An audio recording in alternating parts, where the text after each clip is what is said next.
याद करिए, जब अच्छी सरकार आती है तो विकास और समृद्धि साथ लेकर के आती है। ये वही तो बरेली है 2017 के पहले हर तीसरे महीने जिसके साथ एक बड़े दंगे का दाग लगता था।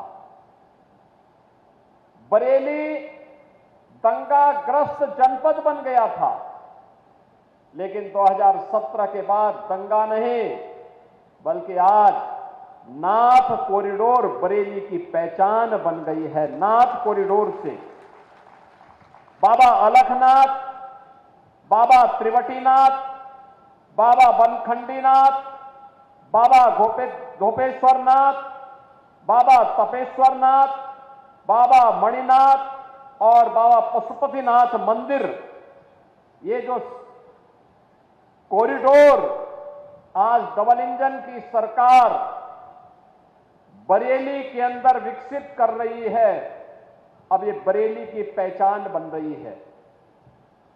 याद करिए, पिछली सरकारें बांटने का काम करती थी, वोट बैंक की राजनीति के माध्यम से तुष्टीकरण की पराकाष्ठा को पूर्ण करती थी, सुरक्षा में सेंध लगाने वालों को सम्मान करती थी, और डबल इंजन की भारतीय जनता पार्टी की सरकार तुष्टीकरण नहीं बल्कि विकास के माध्यम से जनता जनार्दन की संतुष्टि का माध्यम बन रही है। विरासत को विकास के कार्यों के साथ जोड़ रही है, आपके जीवन में खुशहाली और समृद्धि लाने के लिए हर संभव प्रयास कर रही है। अब कोई हमारे बरेली को दंगाग्रस्त बरेली नहीं कह सकता, और इसका प्रमाण सावन के मास में कावड़ यात्रा के दौरान हम लोगों ने देखा है। कितना कुत्सित प्रयास हुआ है कावड़ यात्रा को बदनाम करने का। याद करना, जो आयोजन समग्र समाज की एकता के माध्यम बनेंगे, समाज विरोधी तत्व उसके बारे में दुष्प्रचार करेंगे, उन्हें बदनाम करने के लिए साजिशें रचेंगे, उसके लिए षड्यंत्र रचेंगे, छद्म भेष में ऐसे तत्वों को बीच में भेज करके पूरे माहौल को खराब करने का प्रयास करेंगे। लेकिन समाज की जागरूकता और पुलिस की तत्परता के कारण ऐसे तत्व बेनकाब होते हैं, कावड़ यात्रा सकुशल संपन्न होती है, और बरेली में भी कावड़ यात्रा सकुशल संपन्न होकर के यहां पर नाथ कॉरिडोर में लाखों की संख्या में श्रद्धालु जनों ने जलाभिषेक के कार्यक्रम के साथ जुड़ करके अपनी श्रद्धा को देवादिदेव महादेव के श्री चरणों में समर्पित किया। और इसीलिए आज का दिन हमारे लिए बहुत महत्वपूर्ण है कि पिछली सरकारें दंगों के साथ आपके सामने पहचान का संकट खड़ा करती थी, और ये डबल इंजन की भारतीय जनता पार्टी की सरकार दंगा मुक्त, भय मुक्त वातावरण देकर के विरासत और विकास के साथ आपको जोड़ करके न केवल आपके वर्तमान को बल्कि भावी पीढ़ी के भविष्य को उज्जवल बनाने के लिए, उन्हें सुखद बनाने के लिए, उन्हें समृद्धि के मार्ग पर अग्रसर करने के लिए निरंतर कार्य कर रही है। आज उसके परिणाम भी हम सबको देखने को मिल रहे हैं।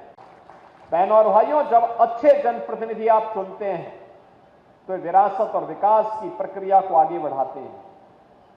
वहां पर आम जन की संतुष्टि ही उनका आधार बनती है, जिसके बारे में आदरणीय प्रधानमंत्री जी ने कहा, सबका साथ और सबका विकास का। उनका जो ये मंत्र है, ये संतुष्टिकरण का वही मंत्र है जिसमें योजनाओं में किसी के प्रति कोई भेदभाव नहीं, विकास सबका लेकिन तुष्टिकरण किसी का नहीं। हम विकास की योजनाओं का लाभ बिना भेदभाव के, बिना जाति, मत, मजहब, क्षेत्र, भाषा देखे हर एक नागरिक को देंगे। लेकिन अगर कोई मानता हो कि कुछ विशेष रूप से उनके लिए पिछली सरकारों की तर्ज पर पिक एंड चूज के आधार पर योजनाएं बनेंगी, अब वह नहीं हो सकता है। ये नया भारत है। नया भारत योजनाओं में भेदभाव नहीं करता है। नया भारत उत्तर से दक्षिण तक, पूरब से पश्चिम तक पूरे भारत को जोड़ने में विश्वास रखता है। समाज के समग्र विकास को आगे बढ़ाता है।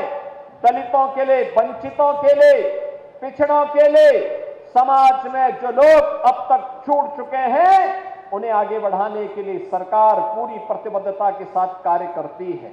और इसी का परिणाम है कि आपने यहां पे देखा होगा, रोजगार मेला भी लगा। रोजगार मेले में नियुक्ति पत्र भी वितरित हुए।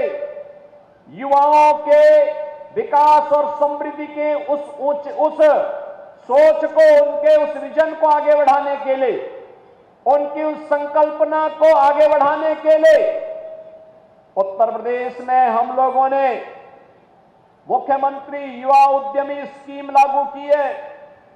मुख्यमंत्री युवा उद्यमी स्कीम में कोई युवा अगर अपना व्यवसाय करना चाहता है, उसका चयन करना, उसका प्रशिक्षण करना, प्रशिक्षण के बाद बैंक से उसे 5 लाख रुपए का गारंटी मुक्त, ब्याज मुक्त ऋण उपलब्ध करवाना और व्यवसाय प्रारंभ करने के लिए व्यक्ति जब का शुरुआत करता है तो 10% तक मार्जिन मनी भी सरकार उसे उपलब्ध करवा रही है।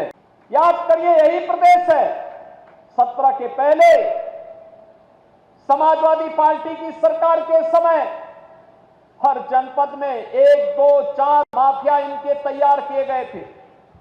वे माफिया थानों में, तहसीलों में जिले के संसाधनों पर कब्जा करके, गरीबों की जमीनों पर कब्जा करके, एक व्यापारी को तबाह करके पूरे जनपद में हाहाकार मचाता था। दंगाई, खुलेआम गुंडागर्दी करते थे, आगजनी करते थे, बहन बेटी और व्यापारियों की सुरक्षा के साथ खिलवाड़ करते थे। लेकिन 2017 के बाद यही पुलिस आज उन सब दंगाइयों के लिए, उन माफियाओं के लिए जब काल बनकर के टूट पड़ी है तो आज आप देखते होंगे कि दंगाई और माफिया गायब हो गए हैं।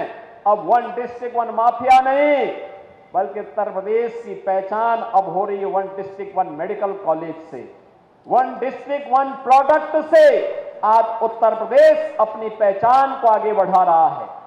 बहनों और भाइयों, ये नए उत्तर प्रदेश की नई पहचान है, जहां पर सुरक्षा भी है, समृद्धि भी है, गरीब कल्याणकारी योजनाओं का लाभ बिना भेदभाव के हर गांव, हर गरीब, हर किसान, हर नौजवान और हर नागरिक को प्राप्त हो रहा है। तो साथ ही साथ प्रदेश में इंफ्रास्ट्रक्चर डेवलपमेंट के भी नए नए मॉडल, कहीं मेट्रो, कहीं हाईवे, कहीं एक्सप्रेस हाईवे, कहीं एयरपोर्ट, ये सभी प्रभावी ढंग से आगे बढ़ाने के काम हो रहे हैं। बाईपास का निर्माण हो, ब्रिजेज का निर्माण हो, फ्लाईओवर और रेल ओवर ब्रिजेज के निर्माण के कार्य हो, गांवों की कनेक्टिविटी को और बेहतर बनाने का कार्य हो, ये सभी कार्य हम लोग तेजी के साथ आगे बढ़ाने का कार्य कर रहे हैं।